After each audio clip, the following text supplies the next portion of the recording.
Good evening, everybody, and welcome to Crunch Time. I am Joe Hamilton on a very beautiful day in St. Louis. My guest this evening, a very big guest, host of the Rod Pedersen Show. Rod Pedersen, how you doing, my man? I'm doing well, Joe. Always nice to chat with our friends in St. Louis. Oh man, I love hockey. Period. I love talking sports, and you seem like you share that same passion. I love it. What? First of all, let's get this started. Speaking of which, what got your start in the business? Well, boy, that's it. My dad was a scout in the NHL for 26 years with the Dallas Stars, and before that, the Minnesota North Stars. But more than that, he was a farmer in a farm 30 miles south of Regina, Saskatchewan, Canada, right in the middle of hockey country, Joe. And so I was the youngest of three boys. We all played hockey. And while my brothers were doing cowboy things and older brother things, I just wanted to be on the air from the time grade 1 is the earliest I remember wanting to be on the radio. And that just followed me. I played hockey, but media was more what I wanted to do. So I started as a DJ in high school, started writing newspaper columns in high school, went to broadcast college in Calgary, and started working from the age of like 18, 19 in the business. And hockey is my number one sport, but I did end up spending 20 years in the Canadian Football League, which is a pretty big deal in Canada. But that's how I got my start, just knocking on doors and saying, hire me. And fortunately, they did. I don't know if you could do that anymore, Joe, but I did, and it worked. What was your major influence in becoming a broadcaster? I don't know. Nobody knows. There was no history other than learning to skate on a dugout, which is outdoor ice here in Canada, and listening to the radio late at night of the Regina Pats. I often say, the very first team I ever fell in love with, the team I love the most, and the team I will love the longest is the Regina Pats Hockey Club, the world's oldest junior hockey team. What's your favorite? What was your favorite team when you were 6, 7 years old? The St. Louis Cardinals. I didn't really get in. I got into hockey, but I wasn't so much into it because it was always expensive to go when I was a kid, and we didn't have the economics to go at the time. So as the years went on, I started going on my birthday, going with my cousin and everything. It was like a bonding experience because he got me into hockey. And then, once my dad knew I took a liking to the sport, I would go to like 10 to 15 games a year, something like that. And it's always been fun. I always do this when I go to a game. When Tom Calhoun, the Blues public address announcer, is talking, I always tend to imitate him because I've been to so many games. I know what it sounds like. Is that weird? No, not at all. As a matter of fact, the person that you listen to the most is the person that you will subconsciously emulate. That is a thing, and that's why when I watch hockey now to this day, I generally turn the sound down or any sport, to be honest with you, just because I don't really want to be affected. So it's cool. But I want to tell you something. What do they call the rink in St. Louis now? What's the name of where the Blues play? The Enterprise Center. Okay, so my first trip to St. Louis, and only, unfortunately, was the 1996 NHL draft. And I think at that time it was called the Kiel Center. Does that ring a bell? Yeah. So, and I honestly, man, being a farm kid from Milestone, Saskatchewan, that's my hometown. St. Louis was the furthest I'd ever been away from home. And I absolutely fell in love with St. Louis. And we went to Deerdorf and Hart's Steakhouse. I'll never forget that. That was the draft where I believe the Sedin twins went in the top 5 to the Vancouver Canucks. And it was just an awesome experience. I mean, like I said, I went on to spend 20 years in the Canadian Football League, but hockey is like 70% of me, a strong 70%. So I don't know why I got into the media. God put it in me. How's that? I mean, you got the voice for it. I mean, that's the first part, right? And as do you. I noticed that right away. But I'm just very grateful for being able to spend the time in hockey, but also to have grown up in the game. When I told you that my dad worked for the Stars for 26 years, he worked in junior hockey 10 years before that. And he was always dragging me with him to the rink. And it wasn't like I was unwilling. But I mean, I was 10, 11 years old sitting with coaches that were like, F this, F that, using salt shakers on the table at McDonald's to draw up plays and stuff. And I'm 10, soaking this all up. You know what I mean? So I was raised in the game, and I'm incredibly grateful for that. Did you always envision what you're doing now, the Rod Pedersen Show? No. Even to this day, listen, I love it, but it was never a goal of mine. I swear to God, Joe. I wanted to be a play-by-play guy first and foremost. And when I left the Rough Riders, it was a few months after I left. I was presented the opportunity to host the Rod Pedersen Show. How do you like that? It wasn't even my idea. They're like, would you, the guys that own the show, because I don't even own it, they're like, would you consider hosting the show on Facebook Live? And I'm like, I took like a month to think about it because it was never something I planned. But then I got doing it, and I'm like, oh my, this is awesome. I can say whatever I want. I only have to work 2 hours a day. And yeah, and I might add, Joe, it's become a platform for the marginalized people of sports, if you will, because Mike Babcock was on my show today. Mm-hmm. He wouldn't go on Sportsnet. He would not go on TSN for reasons that he's not made public, but I think we all have a pretty good idea. When he got fired by the Toronto Maple Leafs, they were a big part of the culture that canceled him. So what we've built with our show is a platform for people that have no other platform to go on. And we've had some really big... Don Cherry, for God's sakes, was fired by Sportsnet, as you remember. Cherry's been on our show. And when he came on, he broke down, not bawling, but he broke down, it's a story about how that interview went. But anyways, the show's become an opportunity for people to come on and have a safe place, share their story. And I couldn't be prouder of that, but I never planned it. Not at all. What have been some of your favorite guests? You bring up Don Cherry. What are some of the other guys that you've had on that are delights to have on?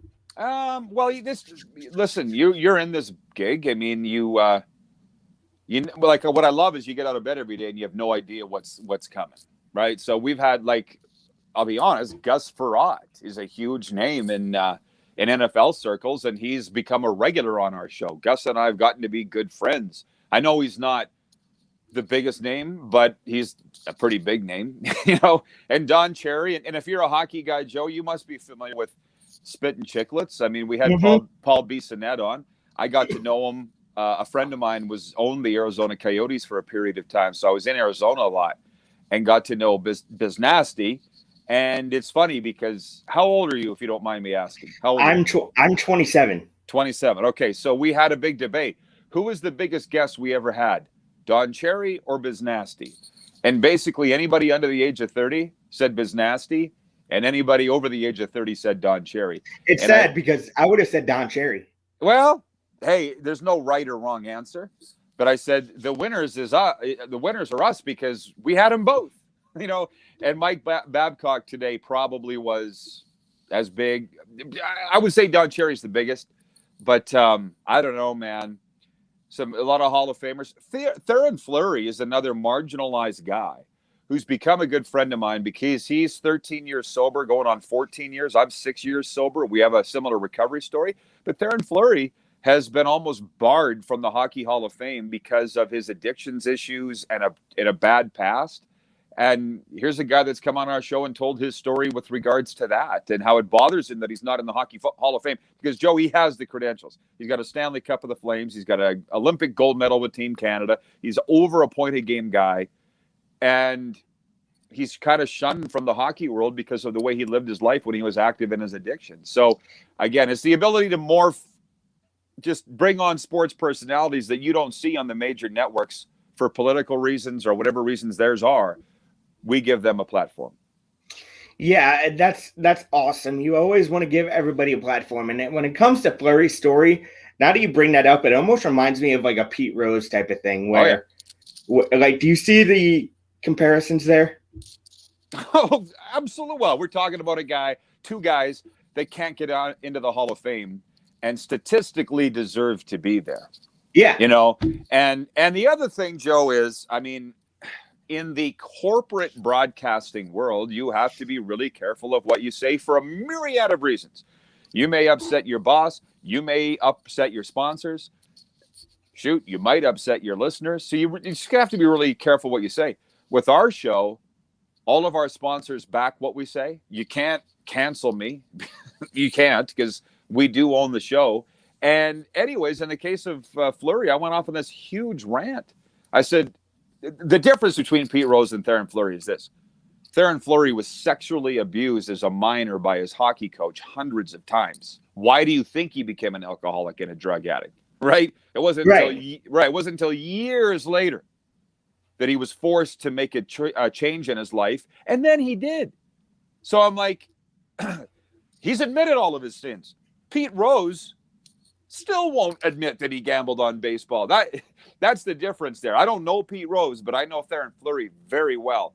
And I have a huge problem with the hockey world that, for whatever reason, just on TSN up here, which I'm sure you're aware is our ESPN, a friend of mine said not that long ago, well, Theoren Fleury's not getting into the Hall of Fame because of the stigma around him. And I just erupted like a volcano. What's the stigma? Because he was a survivor of child sexual abuse? Like, my God, you guys. But that's the hockey world. That's the hockey machine. Mike Babcock is caught up in it. Like I mentioned, he was on my show today. Just before I came on with you, I was watching TSN, and the host, well, former NHLers, Jeff O'Neill, primarily was just ripping the hell out of Babs. To this day, saying, you can't find anybody that'll say anything good about him. So anyways, these are topics we get pretty passionate about in Canada.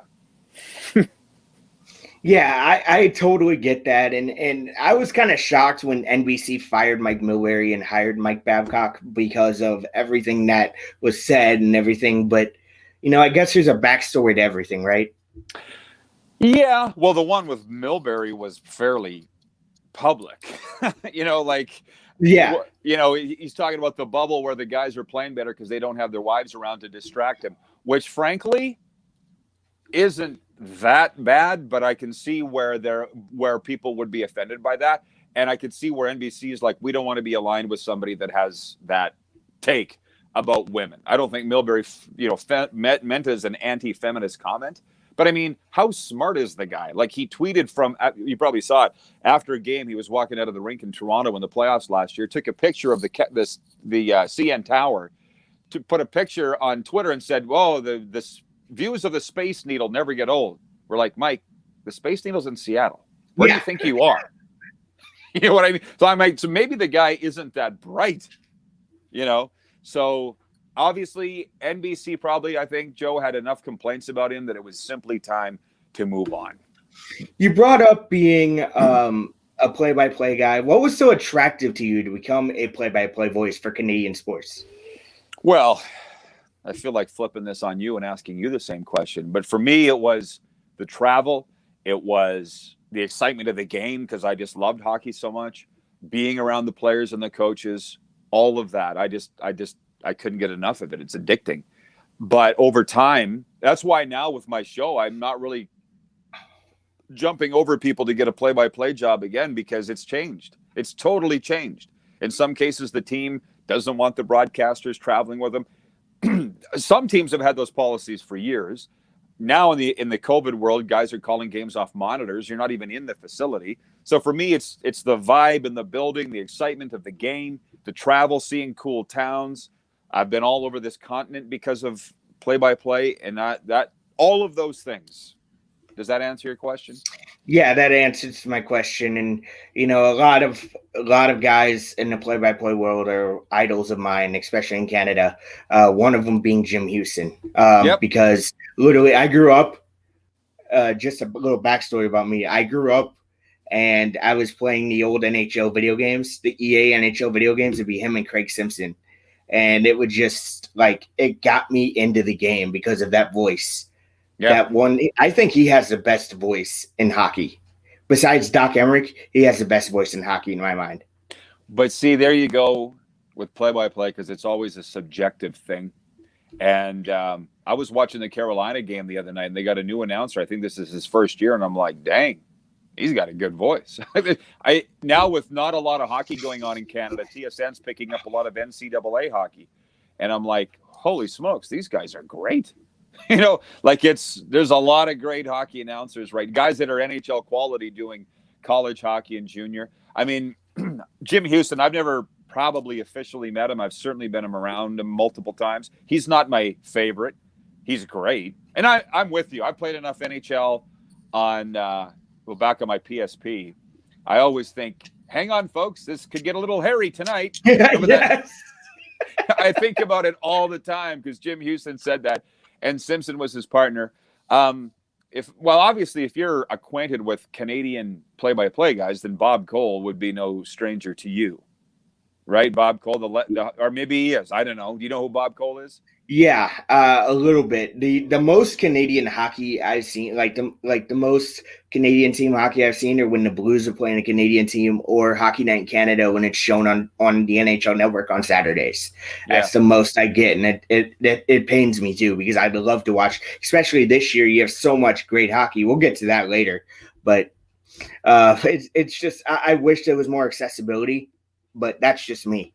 Yeah, well, Bob Cole would be the Brent Musburger of Canadian sports. Like, he's like late 80s, you know, and it's only been a few years since he stepped away from the mic, but he's just got a big ballsy voice. And we all grew up with Bob Cole, Hockey Night in Canada, the Leafs. The Leafs were his team. And he didn't hide it, even though he's doing the national broadcast. Didn't care who knew, right? And you know how viewers hate when you favor the other team on a national broadcast. Bob Cole didn't care.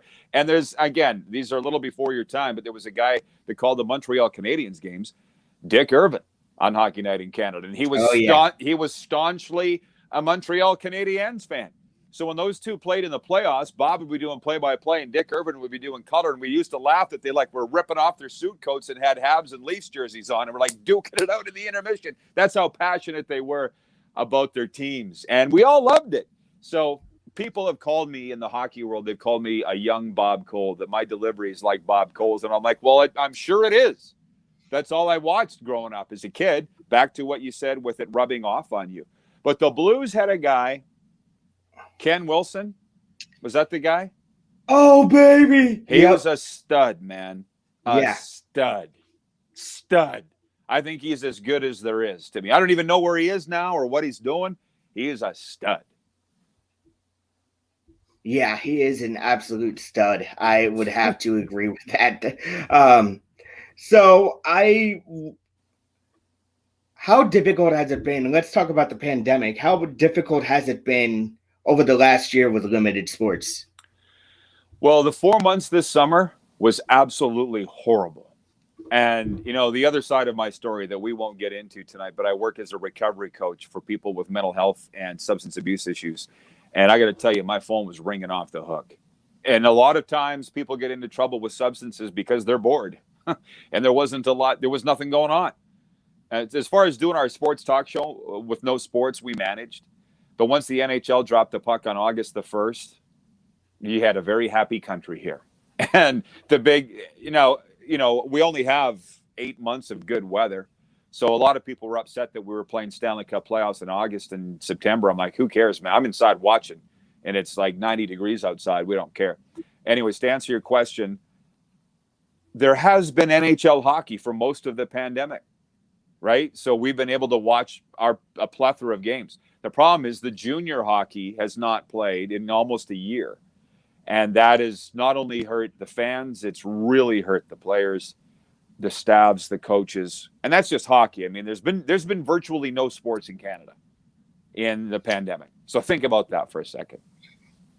Yeah, and you got to wonder where all these kids, I know they're going to be loaned to other leagues, but how far are they going to have to travel in order to keep playing hockey? I mean, and especially you think about quarantines, and every country is different.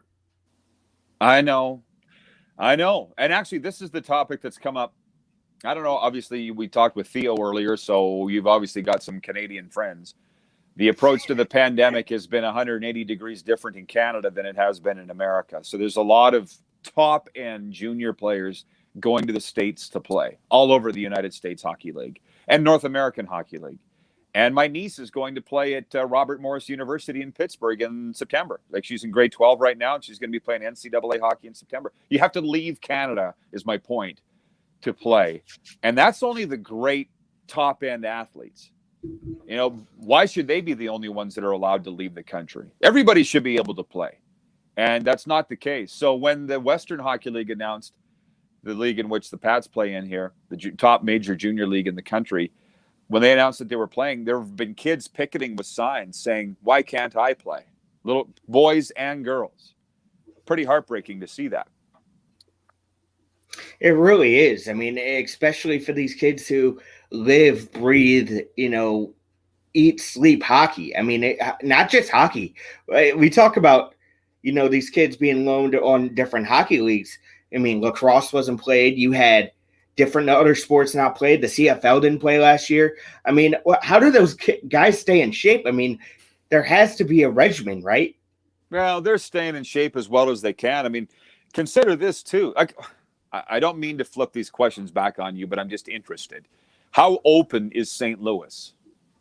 Are you wide open, or do you have some restriction? We're at like a limited capacity everywhere. Like we're at 25 or 50% capacity everywhere, and we have to wear masks. But it's not like we're on full lockdown like we were when this thing started. Okay. So I'm perfectly okay with where it is now because I'm a big bowler. I like to bowl. So I just rather bowl, and if I put a mask on, but I'll take it down to bowl and I'll put it back up. No big deal. It's really no big deal for me. Well, that's good. But I mean, the reason I asked is for a period of time, our gyms were closed. So we had the athletes of which you speak. They're buying their weights at Canadian Tire, or Walmart or whatever. Like they're doing it, running mountains, running stairs. Like they couldn't go to a gym. And then in the end, they didn't need to stay in shape because we've been 11 months without playing now. Like, just think about that. So, and by the way, no end in sight. Okay. So the one thing with hockey is the ice has been in, and you're able to, under the age of 18, practice in groups of 8, but you can't play games against anybody. So they've at least been on the ice, but they haven't been playing games. I mean, there's a difference between practicing and game speed. You know what I mean? These kids can't stay game ready just practicing. There has to be some games, right? Or like even some inter-squad games. Yeah, well, I had a junior hockey guy, tell me this morning that a bunch of the kids on the local junior team where he lives, they want to quit hockey. They're so upset. They don't care if they ever put skates on again. Their careers basically ended. And I was like, who's this? Michael Martin, the legend, Go Riders. Hey, Mike, welcome. I'm like, don't be mad at hockey. Do not be mad. It's not hockey's fault, that they're not playing. But that's kind of the attitude up here. Some people are giving up on the game, and that's, to me, unforgivable. You can never give up on the grand game of hockey. That is for sure. You can't let this phase you. It's going to go away. Yes, we're nowhere inside of an end, although the vaccine is rolling out here a little bit more. So why don't we talk about a little bit of normalcy here? The NHL season is in full swing. And to this point, what have you liked and what have you disliked about the NHL season to this point? Well, 99% of the things I've liked. There's only one thing I haven't. My team is the Vegas Golden Knights, and I had to buy NHL Center Ice because I couldn't get their games in Canada. And this is slightly, I won't bore you, but where we live, Joe, I'm not sure if you're aware, I call it the Bermuda Triangle of the NHL. We're right in the middle of Calgary, Edmonton, and Winnipeg. Right in the middle. So we're in the TV region of all those three teams. So I never had to buy NHL Center Ice because one of those teams were always playing the Golden Knights. You know what I mean? So I always had the games for the Knights. And now they're only playing each other in Canada. So the first night of the NHL season, I'm like, whoa, I can't find the Golden Knights anywhere. This won't do.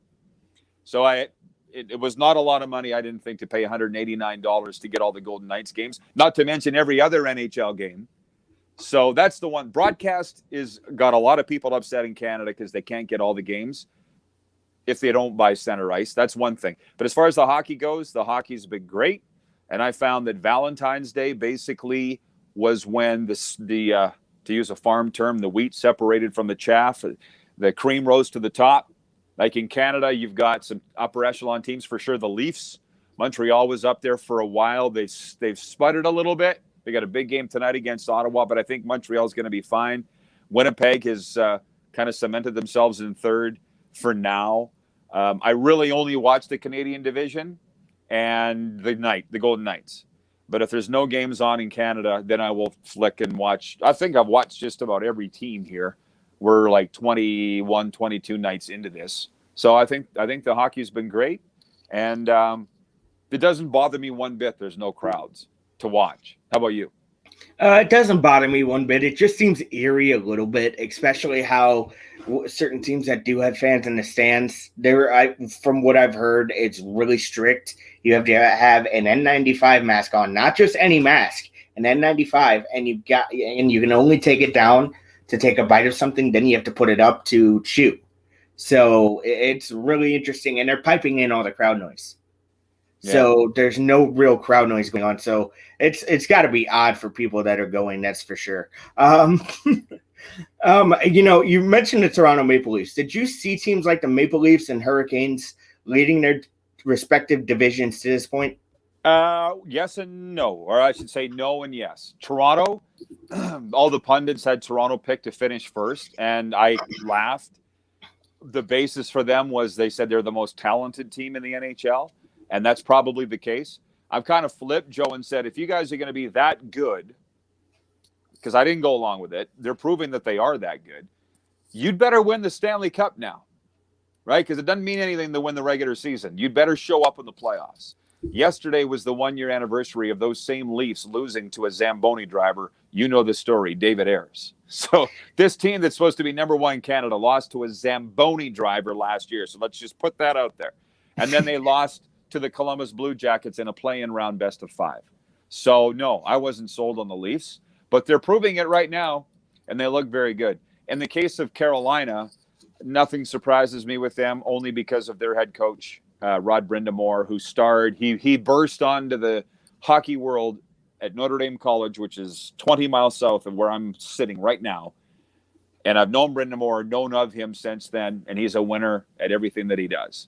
And James Reimer, their goalie, is a big God guy, just like me. I'm a huge fan of James Reimer, and they're just a hardworking team that has enough. They got enough skill. They don't have the skill that the Leafs have. But if it were to somehow be a Carolina-Toronto Stanley Cup final, I would take the Hurricanes in a walk. You couldn't convince me otherwise. Yeah, and that was going to be a question I'd save for later, but I'm just going to put it out there now. Will the Leafs finally get through a playoff round that they don't have to face the Bruins? Well, this will be at least in the first 2 rounds. Yeah, well, in the first round, they're going to be playing a Canadian team, and maybe the second. I haven't really investigated where it goes. All I know is the top 4 teams in each division will make the playoffs. Where it goes from there, I'm not sure. Right now, bud, the U.S.-Canada border is not open. No. Which you're probably aware of that. So I think the NHL would delay potentially any Canadian team crossing that border until the Stanley Cup final. So the Leafs might not have to play Boston till the Stanley Cup final. I guess I should. Do you know how it's going to work? Because I don't know how it's going to work. And that's going to be an interesting thing to find out, because you have, you play at least the first 2 rounds in your own division. And then from there, there's going to be some traveling. So I'm wondering, the players don't want to do another bubble. So what's the solution? I really don't know what the solution is there then. What they would do, let's remember, this is playoffs. This is only for a couple weeks period over a playoff series. So my guess is whoever wins the Canadian division will come down to the States and play out of an American arena. Because in America, you don't have the quarantine restrictions that we have. Like if you come into Canada, you have to sit for 14 days in a hotel room. Or if you're from Canada and you're coming from outside Canada, you need to sit in your house for 2 weeks. That's not tenable for the Stanley Cup playoffs. I have been thinking about this a little bit. Let's just say that it's the Leafs, okay? And let's say New Jersey's doesn't make the playoffs or they're out. Maybe the Leafs come into New Jersey and they stay in a hotel there and they play out of New Jersey. And they host Boston there, whoever they play. That would be my guess. The hotel becomes their bubble. I was told back in the fall that when the NHL got back to playing this 2020-21 season, that they would follow the NFL model, and that's exactly what they've done. Yeah, and the players, we've heard it a lot, how the players didn't like the bubble. It seemed nice at the time from what fans saw, but what the players saw was a lot different. So, you know what? This was a main talking point for when the season came back. I mean, we didn't know when the season would start, and this was going to be a big hinge, wasn't it? Which part? The playing in a bubble, because the players didn't want that. Massive. And you got to remember too, a lot of the players live here. So in the off season. So I was hearing a lot of things that, like you say, that the players didn't want to go to the bubble. The money was going to be a major concern too. But they looked at the NFL, NBA, Major League Baseball, and all those leagues were playing, and the NHL players were like, how can we not? Right? So I don't think it was as hard a negotiation as we were led to believe it was going to be. The guys wanted to play. The owners wanted to play. And now here we are. But no, listen, the guys that were in that bubble, man, they said it was absolute horrible. It was like being in a prison, which I don't think is nice. I've never spent a night in a prison, but I could see it. And now they've been able to stay in their own house with their own families, and it's worked out very well. And there's been very few COVID cases. They've locked it down. So, here's praying they get through it. Bud, we're not even halfway through the regular season. A lot can go awry over the next couple of months, but touch wood, it's going pretty good right now. Yeah, so I got to ask you, Rod, I know you don't watch much outside of the North Division, but you do pay attention to standings. What is the most competitive division that in this during the season to this point? Well, it depends on the teams that you follow. Like, interesting that the Blues have been moved into that Honda West division, right, where my beloved Golden Knights reside, right? Boo. Yeah, I know. I'm so sorry about that. We stole your captain, Alex Pietrangelo. But I am following them all. And what I found interesting was the Central Division, where the Columbus Blue Jackets reside. For a time, they were leading the division with a 500 record. That's not cool. And now if you check the Central Division, which the Discover Central Division, I might add, I think yesterday I was looking at it, and the worst team in the Central Division has a 500 record. And up at the top are Tampa Bay and Florida. So I want to say right off the hop that it's the Central Division and watching Florida. And by the way, where did they come from, the Florida Panthers? For real. Like, we didn't see this coming. They got bounced last year in the play-in round, right? It was by the Rangers, was it not? Mm-hmm. So they're all interesting.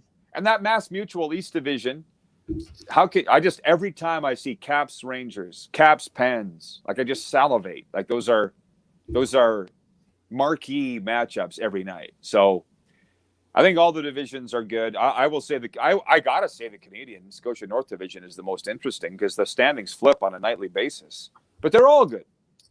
You? For me, it has to be the North Division based off. I mean, you're seeing the Battle of Alberta, the Battle of Ontario. I mean, even though all those teams are not good at the same time, it's great hockey to watch. It no matter what. I mean, every time I see the Battle of Ontario, the Battle of Alberta, I have to watch it if it's on the NHL Network. So that's for me. And we talk about the teams on the upswing in the Scotia North Division, but the Ottawa Senators intrigue me. They're a team that they work hard. They're young. They make mistakes. They're going to. But have you been as surprised as I have on how the Ottawa Senators have looked, no matter what the record is? I'm surprised they work as hard as they do. And that's a credit to their head coach, DJ Smith. Because when I talked about the pundits making their predictions going into the year, absolutely everybody on the planet had the Ottawa Senators 7th in Canada and 31st in the NHL. And they haven't moved from that spot. Yet, if you take your eye off the ball against the Ottawa Senators, you're going to lose. And that's why, by the way, I'm not sold on the Maple Leafs, because last week they had a 5-1 lead on Ottawa and lost in overtime 6-5 to the Senators because they took their eye off the ball. Yep. Mm-hmm. Right? So I'm impressed by their work ethic. They've got Tim Stützle, the number 3 overall pick, might go down in history as the greatest German ever, might win Rookie of the Year. I feel a little kind of bad for their goalie, Matt Murray. He was kind of brought in to be the savior, and that hasn't happened. He's been pulled a few nights. He got hurt the other night against Winnipeg. So Ottawa seems to be a bit of a hard luck franchise, but they work hard. And to me, they work harder than the Leafs on a night in and night out basis. They just don't have the talent. So they will be good. They will be good.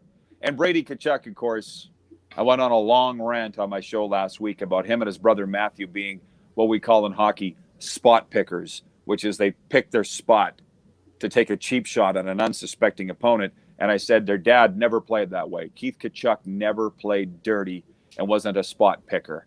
And a lot of people agreed. A lot of people didn't like it. But I'll tell you what, these Tkachuk boys, we're going to be hearing about them for many, many years. Hopefully one of them comes home to St. Louis. I'm sure one will. Which one do you think? If you had to pick between the two, which one comes home? Probably Brady, because in Calgary, they feel that Matthew is the heart and soul of the team. And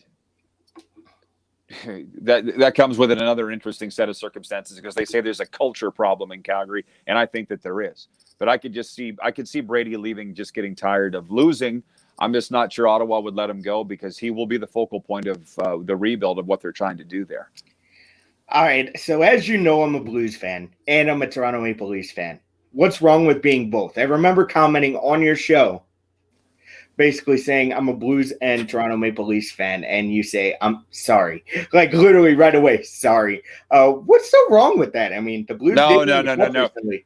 I was just having fun with you. I know. That was good, though. That's why. No, I just totally anybody that's a Leafs fan, I don't understand it. So, like I often say, and we've had these surveys over the years, why do you cheer for the team that you cheer for? And you would fall into the category, Joe, of geographics. You're from St. Louis, so who are you going to cheer for? Chicago? They're your mortal enemy. No, they're your mortal enemy.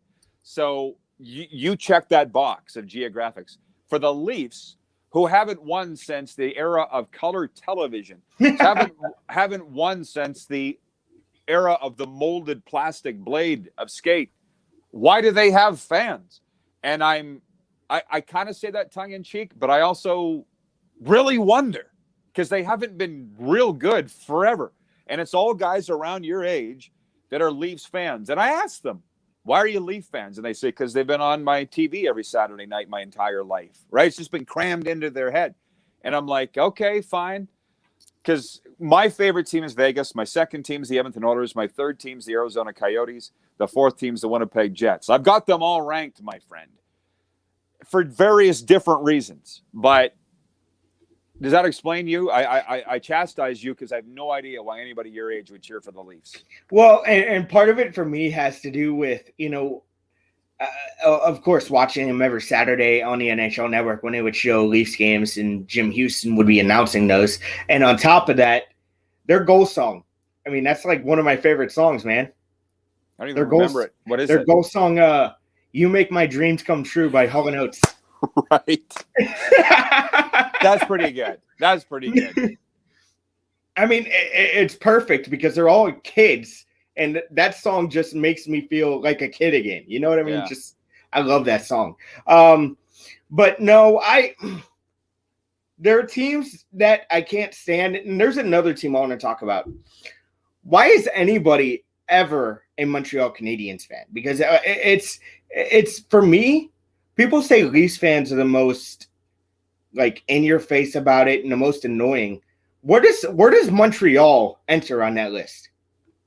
Well, they're annoying too, but 24 Stanley Cups, buddy. No, I look, I respect history. I really do. So my thing is, it's long before your time, but all those guys that gravitated towards the Leafs because they watched them Saturday night, who was Toronto playing every Saturday night? The Montreal Canadiens. And they were my team, and I'm a goalie. So Ken Dryden, he had the iconic Target mask, right? Red and blue. That Ken Dryden was my guy. And I loved the Montreal Canadiens because they won all the time. That's the point. The Leafs have been crappy forever. That's what I don't understand. Habs fans, I get. They're winning all the time when we were growing up. But the other thing is, Joe, if you ever went on a road trip to Canada, and here's hoping that when the pandemic ends soon, maybe you will come up and experience true Canadiana, which is the National Hockey League. Go to the Bell Center in Montreal. Largest arena in the NHL with 21,000 fans. All their alumni come to every game. They all sit behind the net. For years and years, some have passed away now, but Henri Richard, Yvon Cornway, Jean Beliveau. Like, you walk into the Bell Center, it just reeks of winning. And you see all those banners. They've got the best hot dogs in sport. They toast the buns at the Bell Center. It's iconic. It's class. It's respect, right? And I'm not saying the Leafs aren't. Right. But because Toronto is totally encompassed by the Leafs. And I find that cool. But they have to because they live there. Montreal, from the second you touch down in Montreal, if you land by plane, it's Habs in your face, just shoved in your face. And Carey Price can't even leave his condo in downtown Montreal without getting mobbed because he's such a star. Like, maybe it's that way with the Cardinals in your town. It is. I'm not. It's always a sea of red, 40,000 a game. It's been like that for years. And it's been amazing to me because the last few years before the Cardinals went out and got Nolan Arenado, which what a great move that was, they've been on the downswing, and that's because they hired the wrong manager. But that's another story for another day. But the thing is, it's all about the Cardinals here. And the Blues, I feel like, are coming back too because you have a Winter Classic, you win a Stanley Cup, you host an All-Star game. Hopefully you'll get I think you're getting a Frozen Four in the next 4 years if you're St. Louis. Yeah. And you're also, I mean, the St. Louis Blues are on the map now. It's awesome to see. It's always been the Cardinals and the Blues are not even a close second. They were a long second for a long time living here.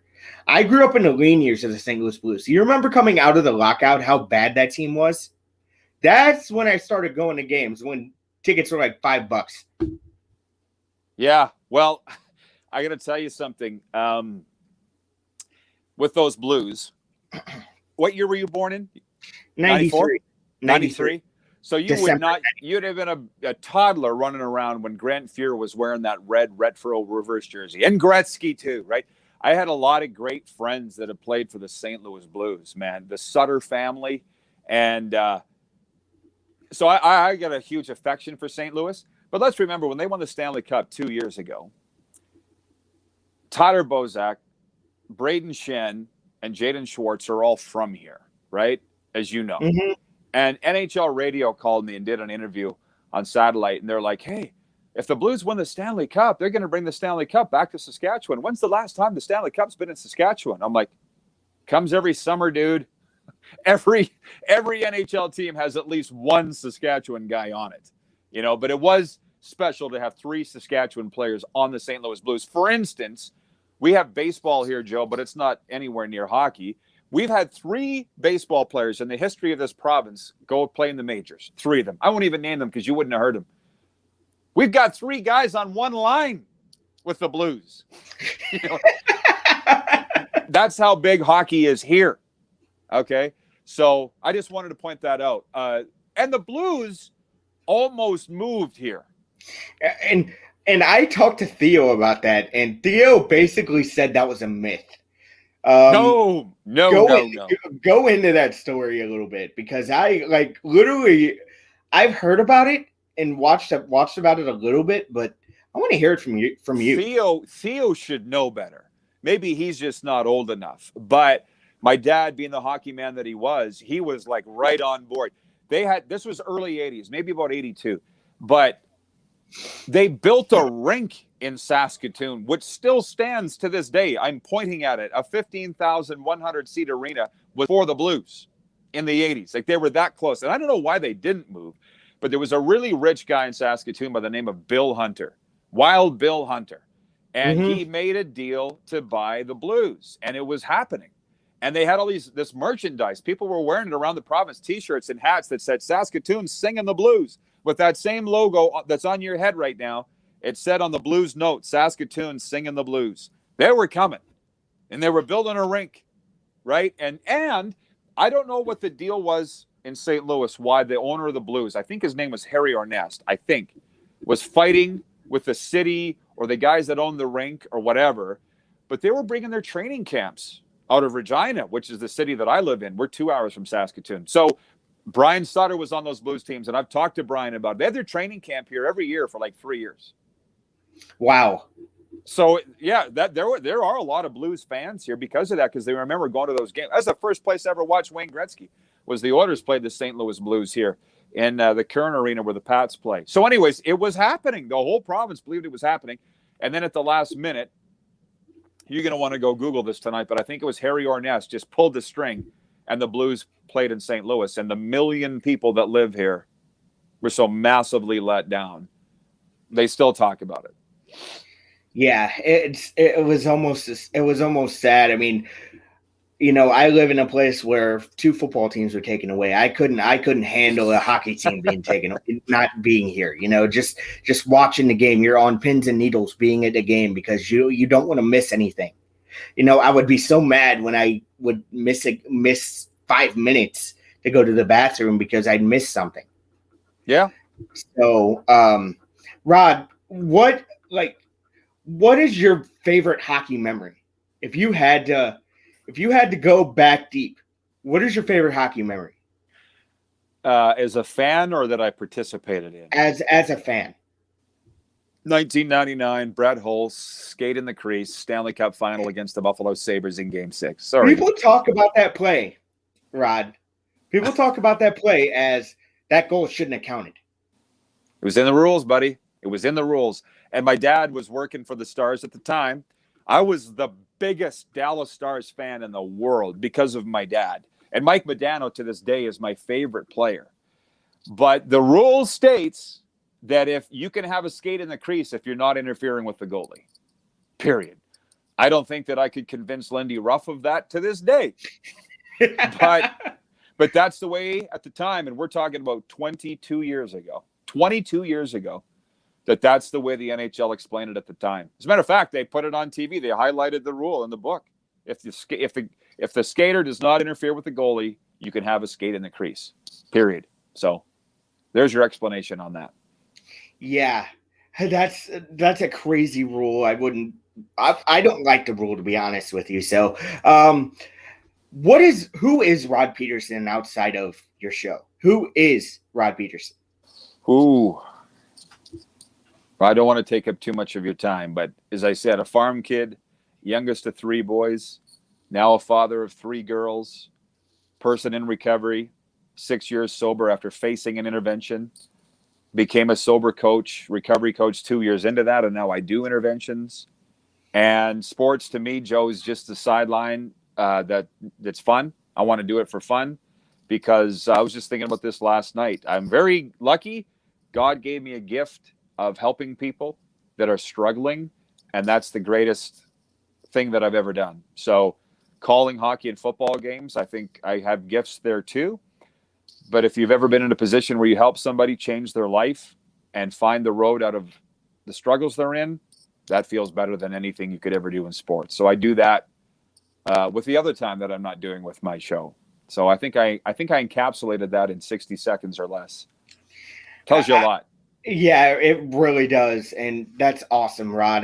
But I also got to say this: watching the show recently, I've pictured Moose, right, and then I've pictured a young Vladimir Tarasenko. Think of his draft photo, and think of Moose. Do you see? Very similar. Yeah, I mean, very similar. I'd like to know his thoughts on that. If he thinks so, or if he's like, no. Bring him on the show. What the heck? Yeah. You know, I'll be honest. The one thing about the show, as much as I'm extremely proud of being able to bring on guys like Babcock today, is the other thing is 1/3 of our viewers are American and growing. And I have no idea why. I can only guess it's because of the hockey talk and maybe Canadian Football League. I have no idea. Like, I want to ask you, how did you find us and why do you keep watching? So we joined ASTV like a year ago. So I was wondering how we could, increase our, viewership. You know what I mean? Because there were times where we were struggling. How do we do this? How do we do that? How do we just attract new viewers? Well, I mean, I had the thought I need to send Rod a message because I like the way his show's done. I like his personality. I would like to bring him on the show because he'd be a perfect guest in my mind. Well, I appreciate that. But what I don't understand is you must have tuned in enough to see me snapping on people and losing my mind on the viewers. And I don't understand. People seem to like it. I'm not a quick-tempered guy, but I don't know. People seem to like it. It's that back and forth with the viewers that we have that is so much fun. I think that's part of it is there's nobody else doing what we're doing. You know, the uniqueness I think is pretty cool. Yeah, and it's more of you get to talk to people like Craig Button. You get to talk to people, a certain personalities in Canada you don't hear from in the States unless you watch the NHL Network and they talk to Elliot Friedman or they talk to this guy, talk to that guy. I mean, the most Canadian coverage I've gotten besides Hockey Night in Canada recently is the World Junior Championship. Listening to Gord Miller, which, by the way, another unbelievable voice. And a great guy, which that means a ton to me. But you're right. But to have the ability to watch and write in your question to who we're interviewing, there's nobody else doing that. You, Joe, in St. Louis can ask Craig Button a question, or you could ask Mike Babcock today if you want. And like we have a regular viewer, he's been with us since like day one, Joe Lazito on Long Island. He says, I get more hockey coverage in 2 hours from your show than I get for a month in New York. So it's hard for us to believe that hockey isn't as big a deal in the States as it is in Canada. I've witnessed it, but here it's number one all day, every day. And it's hard to believe that it's not that everywhere. You know what I mean? Yeah, it's unbelievable that it's not everywhere. I'm a big proponent of let us have a Sportsnet. Let us have a TSN. I know we have an ESPN, but they don't show hockey anymore. I can't remember the last time I watched a hockey game outside of the World Cup of Hockey on ESPN. So you got to give us something else. I mean, NBCSN can only do so much. Yeah, and they're going away, are they not? Somebody told me at the end of the year. Yeah, they're going away, and that's going to be interesting. What do you think the NHL does with that? Do you think they go back to ESPN? Do you think they go to Fox and maybe go back to doing games on Fox? It'll all depend on the money. Like, I don't know if you saw the story come out this week that the NFL is trying to double their broadcast rights from Disney, ESPN, and ABC. And I don't think that's going to happen because the networks can't pay for it. I'd love to see the NHL games on Game Plus TV network, which is the network that we're on. Right now, we are Swiss League games, but we don't have the money to pay for the rights. So, oh, man, that's another show, Joe, to say what are they going to do? Because I have absolutely no idea. But would you not think that Gary Bettman and the owners would be a little worried?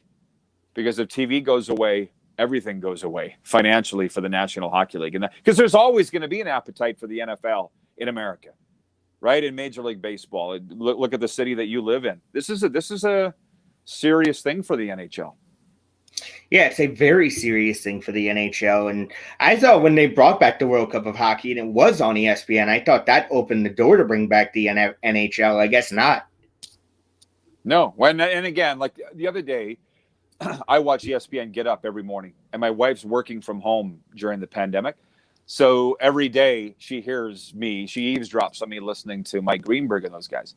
And the day after the Super Bowl, she's like, okay, so the NFL season's over. What are they going to talk about now? And I said, the NFL, Cindy, every single day, the NFL.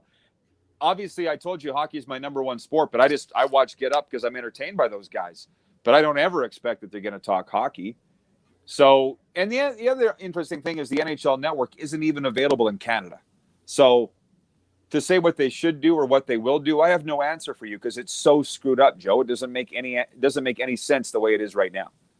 It really doesn't. And you hope, when does the contract end with NBC? Is it the end of the year?